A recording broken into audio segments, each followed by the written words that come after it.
क्या आप सूरज पर प्रतिबंध लगा सकते हैं? क्या आप हिमालय को प्रतिबंधित कर सकते हैं? क्या आप पृथ्वी की गति को प्रतिबंधित कर सकते हैं? हमारा इतिहास है, विश्व में जाने वाले देश के खिलाफ सशक्त विरोध प्रकट हम लोग करते हैं। Sir, this is a very serious matter.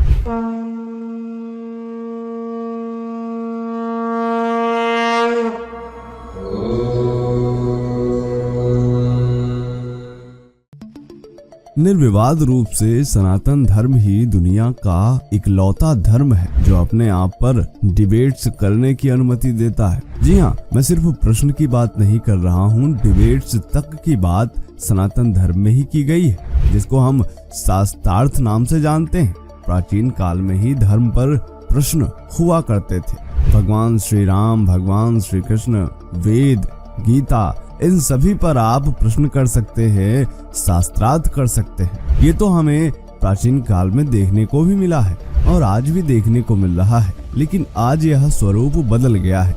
आज लोग शास्त्रार्थ नहीं करते हैं, आज लोग सीधे तौर पर भगवान को ही नकार देते हैं, उनके चरित्र पर सवाल उठा देते हैं, धार्मिक ग्रंथों को बदनाम करते हैं। आज मैं इस एपिसोड में इन दोनों बातों के बारे में बताऊंगा। पहला, भगवान के चरित्र पर सवाल उठाना, दूसरा, धार्मिक ग्रंथ को बदनाम करना। आज की इस वीडियो में मैं आपको बताऊंगा कि क्या हुआ था जब भगवान श्री कृष्ण पर ही मुकदमा कर दिया गया था। ये कोई कोल कल्पित बात नहीं है, यह बात हकीकत में हुई।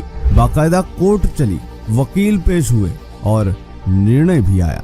फिर आपको बताऊंगा कि कैसे एक देश में भगवत गीता को बता दिया गया कि यह एक ब्रेन वॉश करने वाला ग्रंथ है, इसे बैन कर देना चाहिए, और फिर कोर्ट ने क्या निर्णय दिया। तो चलिए आज की इस वीडियो में सबसे पहले जानते हैं कि आखिर भगवान श्री कृष्ण पर मुकदमा क्यों हुआ था, कहां हुआ था और फिर निर्णय क्या आया।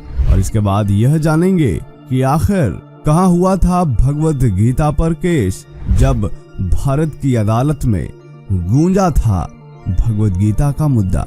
चलिए शुरू करते हैं। कमेंट में जय श्री कृष्ण अवश्य लिखें, अच्छा लगता है। मेरा नाम है धीरेन्द्र और आप देख रहे हैं द साइंटिफिक हिंदू। आते हैं पहली घटना पर जहां भगवान श्री कृष्ण पर मुकदमा किया गया। चलिए प्रकरण को जानते हैं।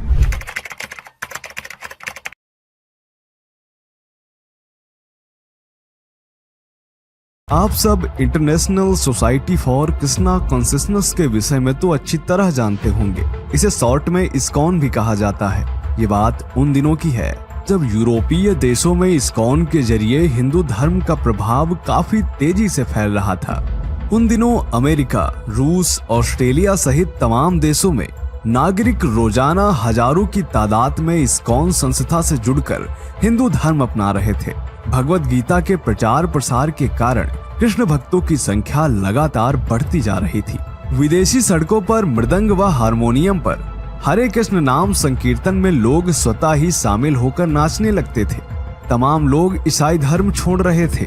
यह सब देखकर कट्टरपंथियों के सीने पर सांप लौटने लगे थे। इस्कॉन विरोधियों का रोम रोम जल रहा था। उन लोगों में यह डर बैठता जा रहा था कि अगर ऐसे ही चलता रहा तो धीरे धीरे देश के सभी नागरिक हिंदू हो जाएंगे। परंतु समस्या यह है कि अगर इस्कॉन को रोका जाए तो कैसे रोका जाए। और आखिरकार पोलैंड की राजधानी वॉर्सो में एक नन से यह सब बिल्कुल सहा नहीं गया।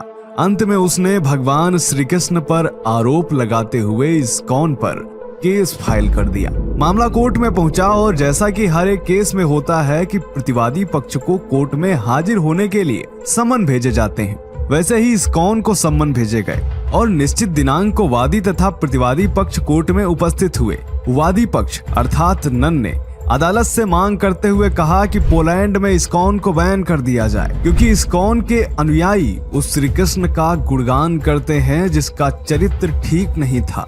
नन ने आगे कहा कि गोपियों संग उनकी रासलीला के चर्चे काफी मशहूर हैं और यह सब मैं जुबानी नहीं कह रही हूँ। इनकी किताब में यह सब विस्तार से लिखा हुआ है कि कैसे कृष्ण किस तरह गोपियों को तंग करते थे। जो गोपियां पानी भरने जाती थीं, श्री कृष्ण उनकी मटकी फोड़ देते थे। नहाती हुई गोपियों के कपड़े उठाकर पेड़ पर बैठ जाते थे। बांसुरी की धुन पर सैकड़ों गोपियों को एक साथ नचाते थे। इसके अलावा रासलीला का वर्णन तो ऐसा ही है कि पूछो ही मत। हजारों गोपियों के साथ श्री कृष्ण एक ही समय में नाचते थे।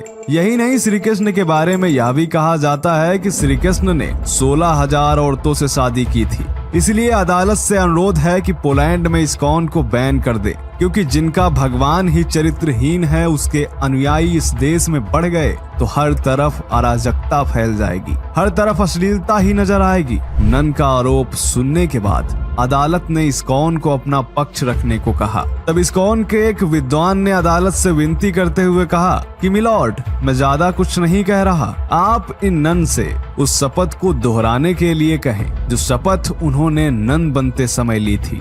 इस बात पर जज ने उस शपथ को तेज आवाज में बोलने के लिए कहा, परंतु नन कुछ नहीं बोली, वह चुपचाप खड़ी रही। तब इस्कॉन के विद्वान ने जज से कहा कि यदि अदालत की अनुमति हो तो वह उस शपथ को पढ़कर सुनाना चाहते हैं। जज ने अनुमति दी।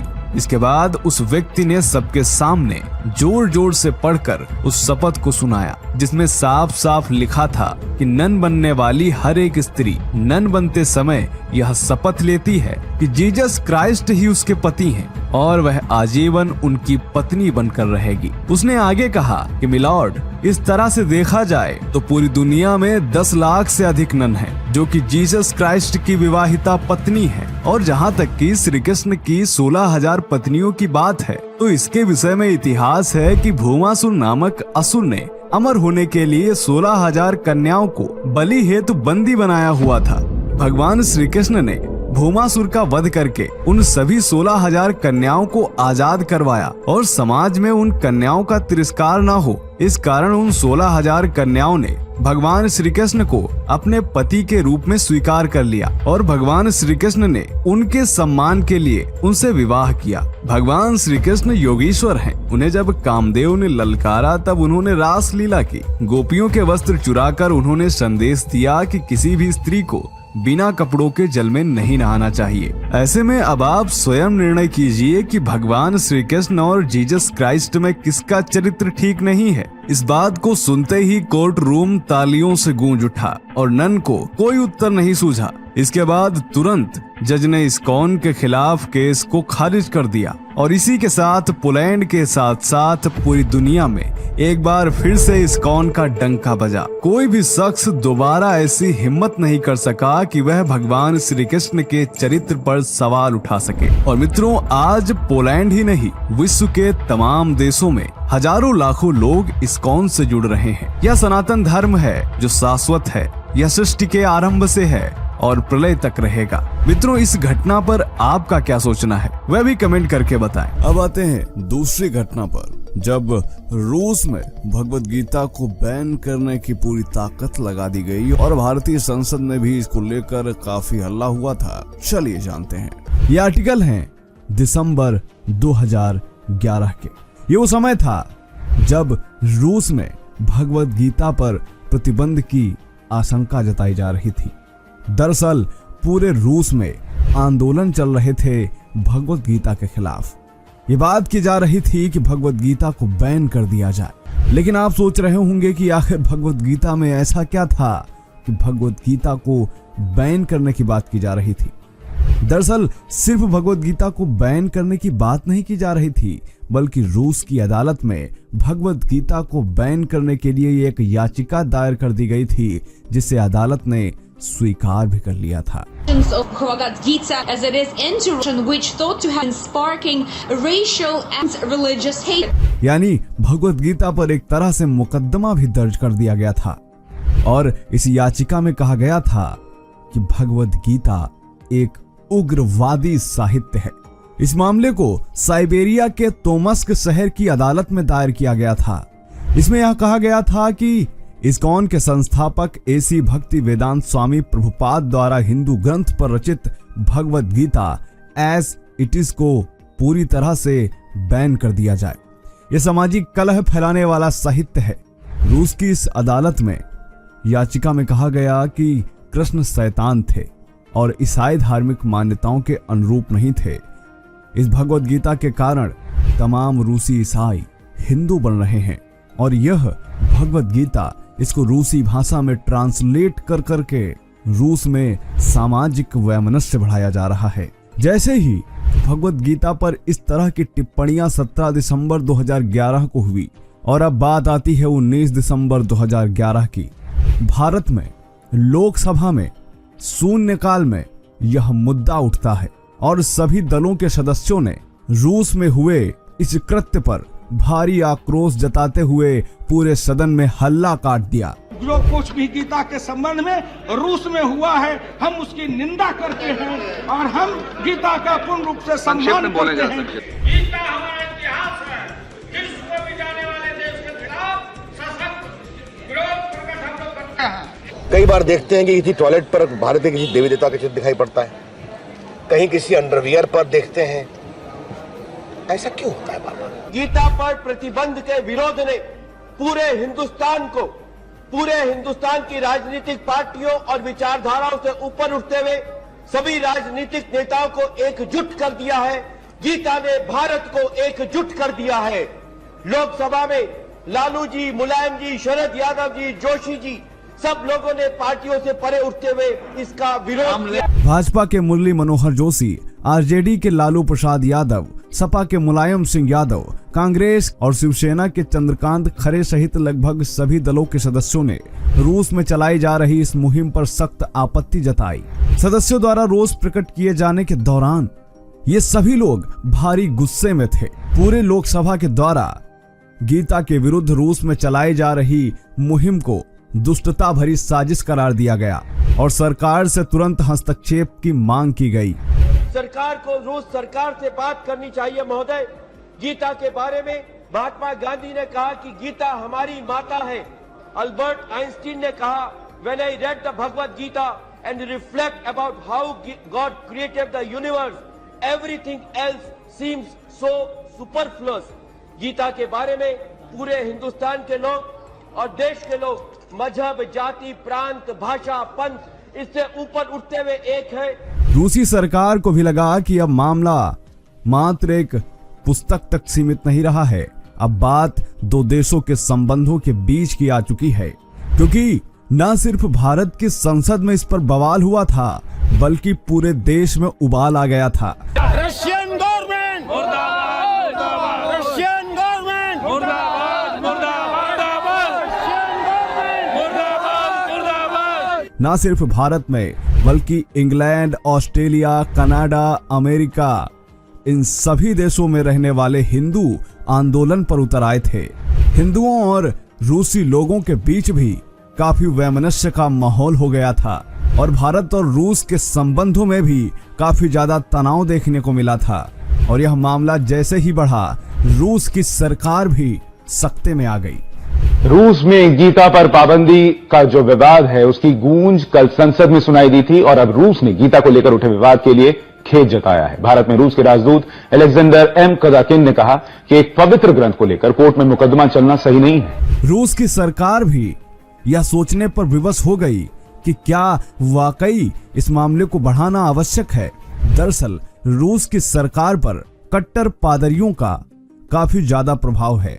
कहा तो यहां तक जाता है कि कई बार रूसी सरकार के निर्णयों में पादरियों की भी भूमिका शामिल होती है। यहीं से आप अंदाजा लगा सकते हैं कि ये कट्टर ईसाई भगवत गीता से कितना परेशान थे और यह पूरी की पूरी साजिश थी जिसमें सरकार भी मिली हुई थी। वे चाहते थे कि पूरी तरह से रूस में भगवत गीता को बैन कर दिया जाए, लेकिन यह मामला अब अंतर्राष्ट्रीय रूप पकड़ चुका था। 1 जून 2012 को यह खबर आती है कि साइबेरियाई शहर टोमास्क में अब इस मामले को आगे नहीं बढ़ाया जाएगा और इस अदालत ने भगवत गीता को एक उग्रवादी ग्रंथ घोषित करने से इनकार कर दिया है।